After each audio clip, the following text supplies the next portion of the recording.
ကျွန်တော်မူးမူးယူးယူးနဲ့92ကြောင်ပြီးတင်းကြိုင်းနဲ့တွားခဲ့ရကနေတကယ်တည်းမနဲ့တွေ့ပြီးအဲ့ဒီမှာတင်လက်ထပ်လိုက်မိတာမင်္ဂလာဦးညရောက်မှကျွန်တော်ဇနီးချောလေးကခါအောက်ပိုင်းမရှိမှသိလိုက်ရတယ်ကျွန်တော်ကိုစိတ်ကြည်နက်မှုပေးဖို့အတွက်သူကညတိုင်းတခြားသူရဲ့ဇနီးတွေစီမှာပူကပ်ပြီးကျွန်တော်စီကိုလာခဲ့တာဒါပေမဲ့ဒီညမှာတော့ကျွန်တော်မျိုးလုံးအပြူသားဖြစ်သွားရတယ်ဘာလို့လဲဆိုတော့သူဒီညခေါ်လာတဲ့ခန္ဓာကိုယ်ကကျွန်တော်ရဲ့ဆွဲဆောင်မှုရှိဆုံးမမဘောဖြစ်နေလို့ပဲများသောအားဖြင့်အေးဆက်ပြီးလွှမ်းမိုးတတ်တဲ့မမဘောကအခုတော့မျက်နှာလေးညင်မြန်းပြီးဒီညတော့အသားလေးလောက်ပါနော်လို့တောင်းပန်နေရရှာတယ်အခုတော့ကျွန်တော်ရှိမှာပြုံးပြုံးလေးဝဲပြန်နေတဲ့သူ့ကိုကြည့်ပြီးတကိုယ်လုံးကြက်တိတဖြန်းဖြန်းထနေမိပြီးဒါပေမဲ့ဖြစ်ပြီးတာတွေကဖြစ်ပြီးပြီမို့ကျွန်တော်ကိုအားတင်းလိုက်တယ်ရှောင်းထင်လူနဲ့တရေဆိုတာလောကချင်းမတူဘူးလေငါတို့ဒီတိုင်းပဲလမ်းခွဲလိုက်ရင်မကောင်းဘူးလာ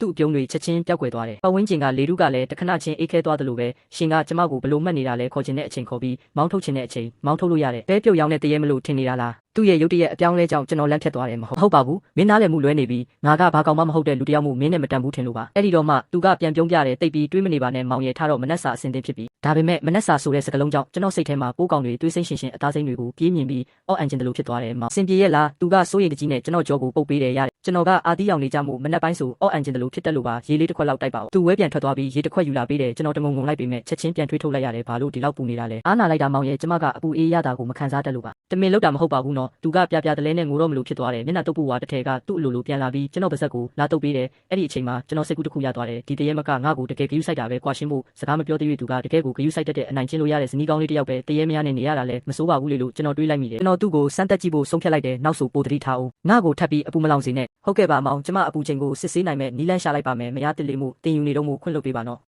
သူကရှေ့ကနေဝဲပြန်သွားပြီးထမင်းစက်ပွဲကကလထိုင်ကိုဆွဲပေးတယ်ဂယူးဆိုင်မှုကတော့အဖြစ်ပြောစရာမရှိဘူးအဲ့ဒီနောက်မနက်စာကိုကြည့်လိုက်တော့ကျွန်တော်အံ့ဩသွားတယ်ကြက်ဥတစ်လုံးပေါက်စီ6လုံးနဲ့နှုတ်တပူအကုန်လုံးကပုံမှန်စားစရာတွေတရေမကဓာတွေကိုဘယ်လိုလုပ်လိုက်တာလ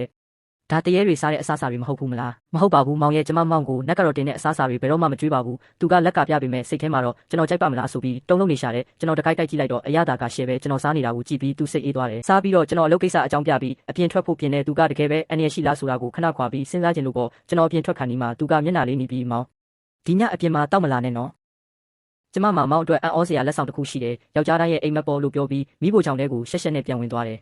အလုတ်သွားတဲ့လမ်းတစ်လျှောက်မှာကျွန်တော်ညပိုင်းကိစ္စကိုပဲတွေးနေမိလို့ဘေးနားကဖျက်လျှောက်သွားတဲ့မမပေါ့ကိုတော့တတိမထားမိဘူးမမပေါ့ကလည်းဒေါသထွက်သွားပြီးလူရှိသူရှိမှကျွန်တော်ကိုဒီဇိုင်းမမီဘူးဆိုပြီးအလုတ်ထုတ်ပစ်လိုက်တယ်တကယ်တော့ကုမ္ပဏီမှာလူလျှော့မယ်ဆိုတဲ့သတင်းတွေထွက်နေတာကျွန်တော်ကဒီနေ့အကွက်ထဲတက်တိုးသွားတာပဲဒါပေမဲ့ကျွန်တော်ဂရုမစိုက်ဘူးအခုတော့တရေစနီးလေးကိုပဲအာယုံစိုက်လို့ရပြီလေတရေဆိုတာလဲကြီးတက်ရင်ကြောက်ဖို့မကောင်းပါဘူးလို့တွေးပြီးကျွန်တော်ထွက်မပြေတော့ဘူးဆုံးဖြတ်လိုက်တယ်ပန်းကြံထဲမှာလေးချိန်ကန်လှုပ်ဟိုတယ်မှာခဏအိပ်ပြီးအာမွေထားလိုက်တယ်ညကြရင်တော့အချောက်ခံလို့မဖြစ်ဘူးလေမောင်ပြန်လာပြီလားအေးလိုက်တစ်ခုနဲ့တူလှပတဲ့မိန်းကလေးတစ်ယောက်ပေါ်လာတယ်ကျွန်တော်ရဲ့မျက်လုံးတွေကတော့လာခဲ့လေဘသူကပူတန်တလဲကြည့်ရသေးတာပေါ့ဆိုတဲ့အထားနဲ့ကျွန်တော်ထမင်းစပွဲမှာခြေထောက်ချိတ်ထိုင်လိုက်ပြီးထမင်းအစင်သင့်ဖြစ်ပြီလားငါပိုက်စားပြီးပါပြီမောင်ရဲ့သူမိဖို့ကြောင့်လည်းပြေးဝင်သွားပြီးဝက်သားနီချက်ဟင်းသီးဟင်းရွက်နဲ့စွပ်ပြုတ်တွေကိုလင်ပန်းနဲ့တဲလာတယ်အစားတောက်တွေကပုံမှန်ပဲအရသာကလည်းမစိုးဘူးသူတကယ်စူးစမ်းထားတာပဲကျွန်တော်စားနေတာကိုသူကဘေးနားကနေပြုံးပြုံးလေးကြည့်နေတယ်ရှောင်းထင်းတရေတယောက်လိုအဲ့ဒီနားမှာဝဲမနေနဲ့ဦးကြည့်ရတာတမျိုးကြီးပဲအဲ့ဒီတော့မှသူကသူ့ရဲ့ခန္ဓာကိုယ်ကိုအသားဆူဆူနဲ့လူတယောက်လိုဖြစ်အောင်ဖန်တီးလိုက်တယ်ဒီလိုခန္ဓာကိုယ်ကိုတည်မြဲအောင်လုပ်ထားရတာကစွမ်းရည်တွေအများကြီးကုန်ပြီးပင်ပန်းပေမဲ့